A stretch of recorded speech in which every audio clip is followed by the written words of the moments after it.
In terms of the much discussed meeting, it's going to be a dinner meeting between President Trump and President Xi and representatives from both sides. It'll be bilateral.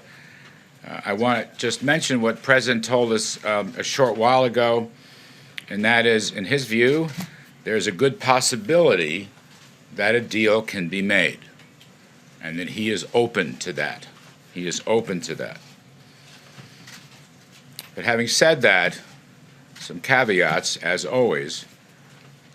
Certain conditions have to be met with respect to fairness and reciprocity, as we've said many times.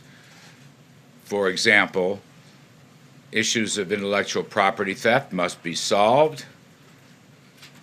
Forced technology transfers must be solved. Significant tariffs and non-tariff barriers must be solved. Issues of ownership have to be solved. The President will probably reiterate his view. We want a world, ideally, of zero tariffs, zero non-tariff barriers, and zero subsidies. Now, whether they can get through all that remains to be seen, but that's the President's point of view, as I said just a little while ago. We're in very good shape. China, not so good.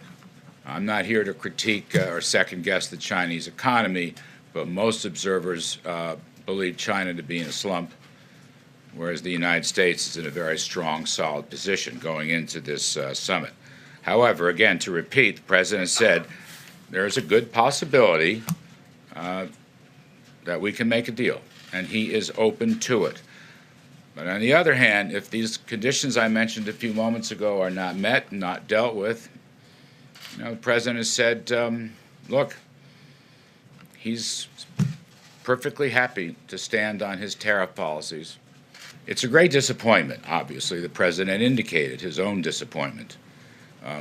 He believes, as frankly the Prime Minister of Canada, Trudeau, believes, that the USMCA deal was a great help to the automobile industry and to auto workers.